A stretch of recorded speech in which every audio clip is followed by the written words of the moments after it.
Hey guys, welcome back to the channel. In this video, we are going to talk about service marketing. So specifically what service is and what differentiates the service from products. So whenever we talk about product in this channel and in marketing, we generally consider product to be a physical good as well as service. It could be some idea that you are trying to sell.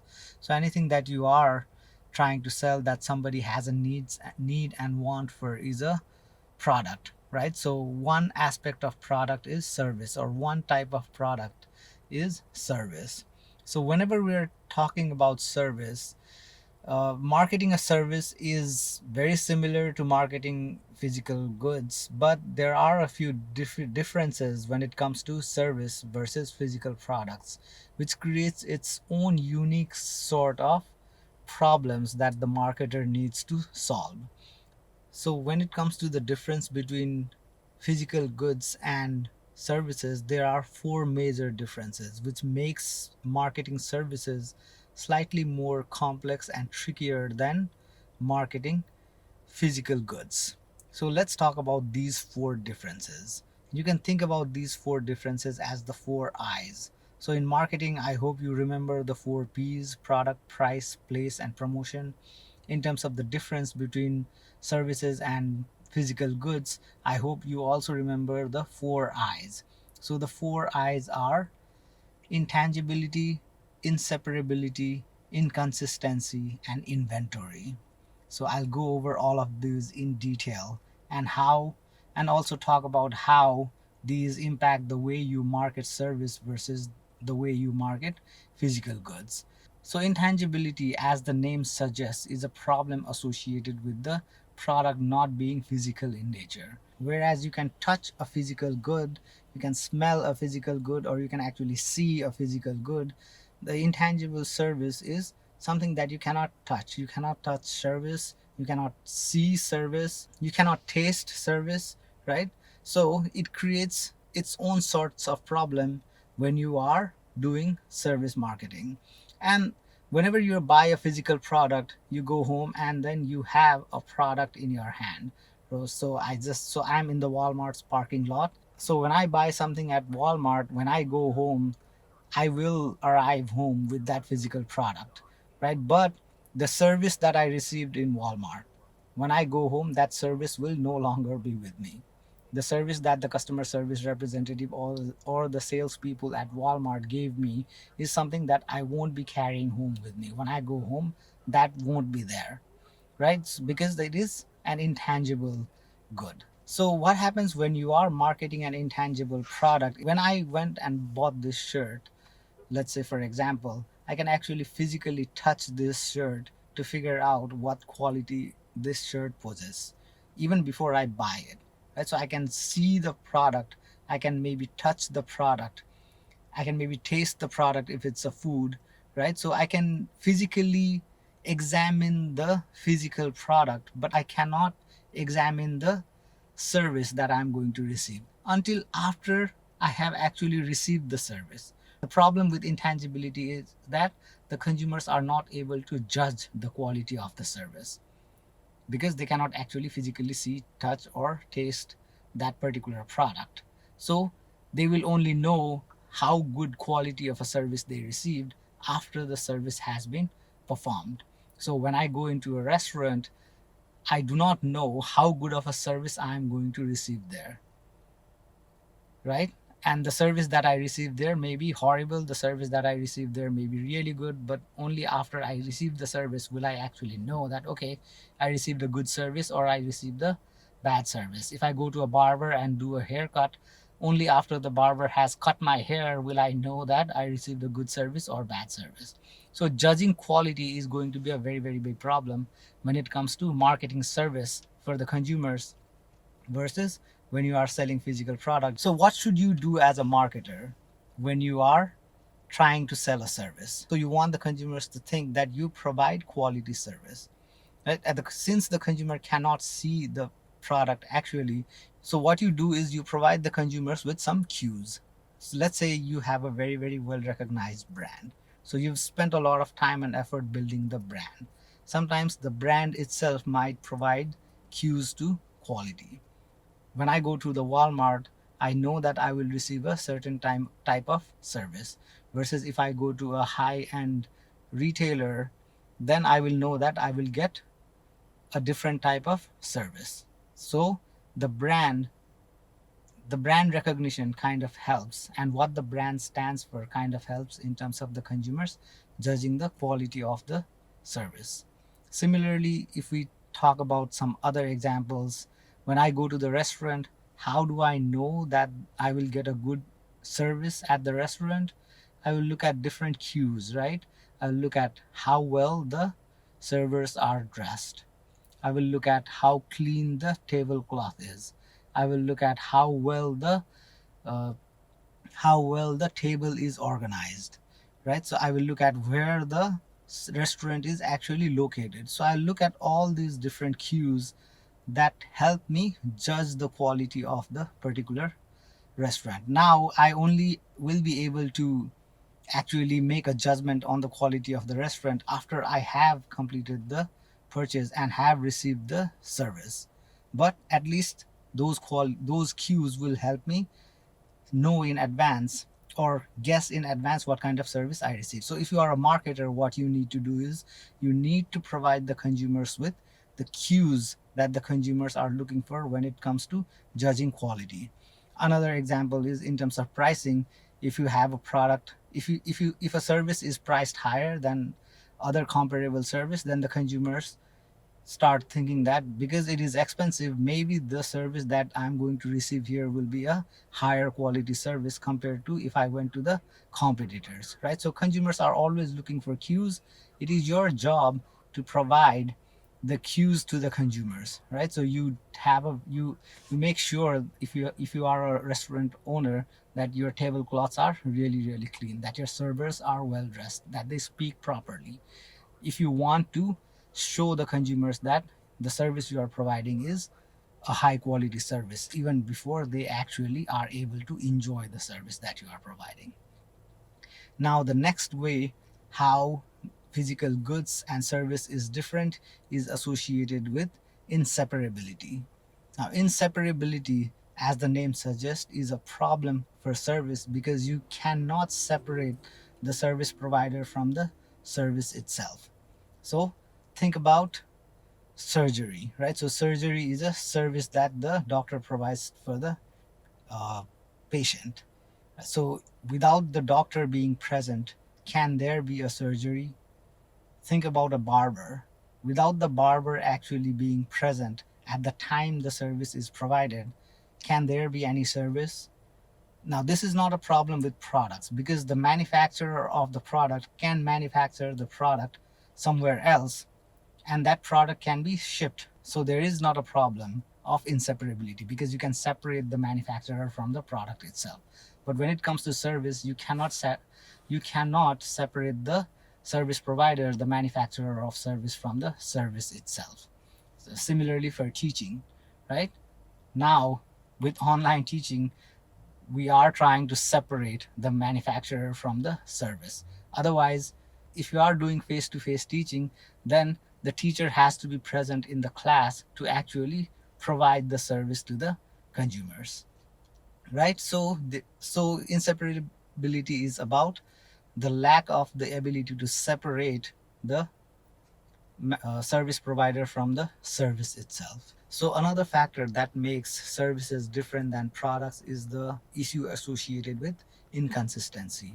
Inconsistency, as the name suggests, basically means that the service that the consumers get and the service provider generally provides are inconsistent. That is because in most of the cases, the service that is being provided by humans. And since humans are providing the service, by nature, the level of service that a person can provide another person is inconsistent because there will be variability, right? So there is heterogeneity when it comes to the service that the consumer will receive. So let's just take an example that you go to McDonald's, and McDonald's has a very standardized procedure throughout all their franchises, which is an attempt by McDonald's to get rid of the problem of inconsistency. But still, when you go to one McDonald's franchise and then you go to another McDonald's franchise, will there be a difference between the level of service that you receive in one McDonald's compared to another McDonald's?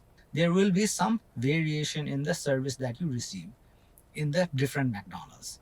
And not only that, even if you go to the same McDonald's more than once, then the level of service that you receive in the first occasion and the level of service that you receive in the second occasion might be different.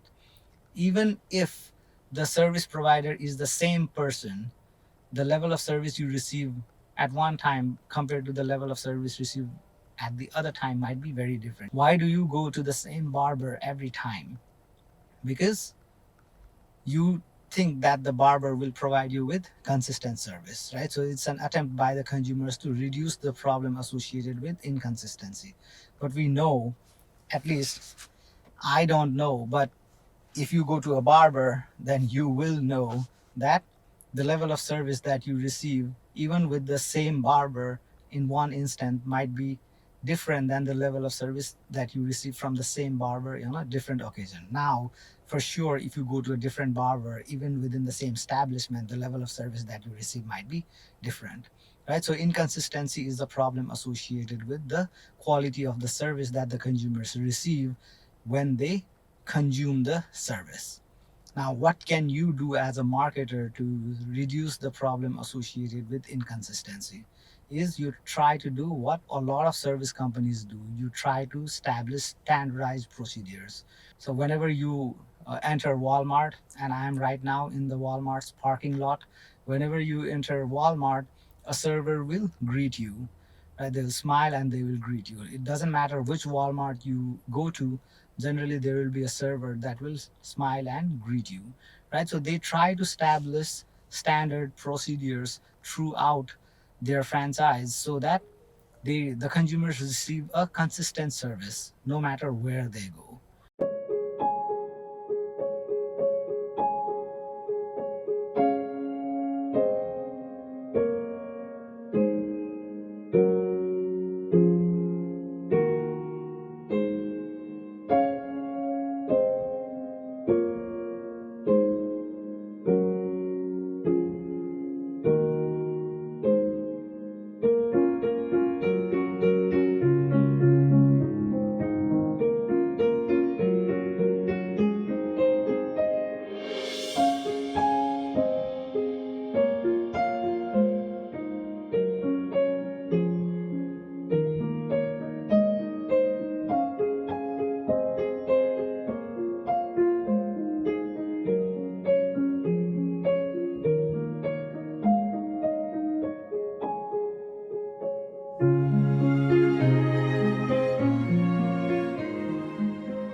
Right, so that's an attempt by the marketers to reduce the problem associated with inconsistency.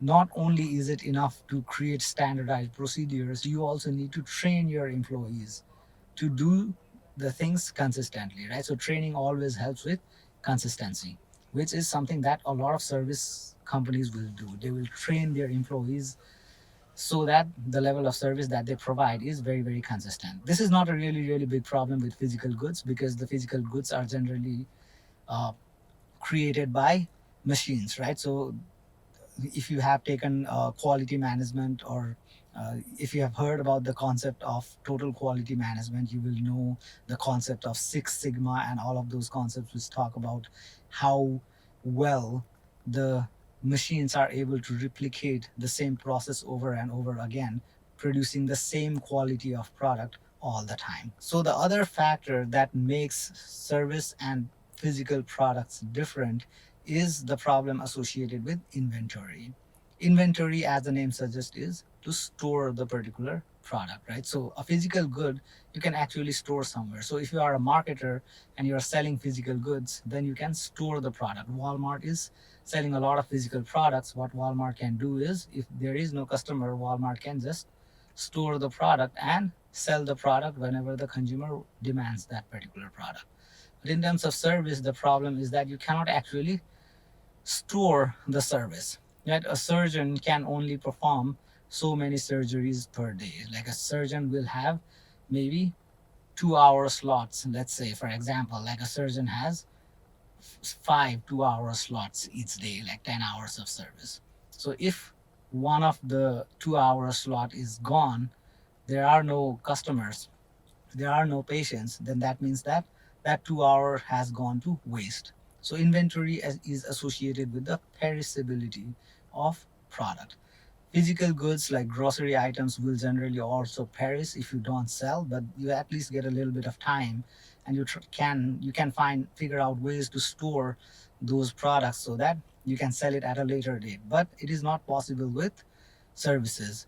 If a movie theater cannot sell the tickets for its movie shows right now, then those seats have gone to waste.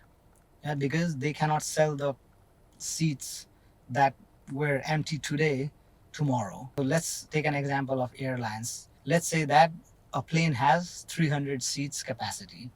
Now, if the plane flies today with only 50 people, then 250 seats is empty. The airlines cannot store those 250 seats and then sell it for the next flight. The 250 seats has perished, right? So you cannot hold services in inventory, which is a problem associated with service marketing. So what can you do to reduce the problem associated with inventory? You should try to make every effort to make sure that your service is being sold consistently, which basically means that you try to minimize the inventory associated with services. So a lot of companies will actually use pricing to take care of this problem. So let's take an example of movie theaters. Tickets for certain times during the day is more expensive than the ticket for other days. Like if you go watch a movie 12 o'clock midday, then the tickets for that particular time slot is going to be cheaper than if you were to watch a movie at 6 o'clock. And that is because there is not enough demand at 12 o'clock at a given price, right? So what the marketer is trying to do is they are trying to reduce the price to increase the demand for tickets so that they won't be left with empty sheets, so that they are able to get rid of all the inventory. So I hope through this video you were able to understand the difference between physical goods and services. So the four ways in which services differ from physical goods is intangibility, inseparability, inconsistency, and inventory. If you have any questions or concerns, please let me know. Any comments, feedback, let me know as well. Thank you so much. Hope to see you again soon. Take care. Bye.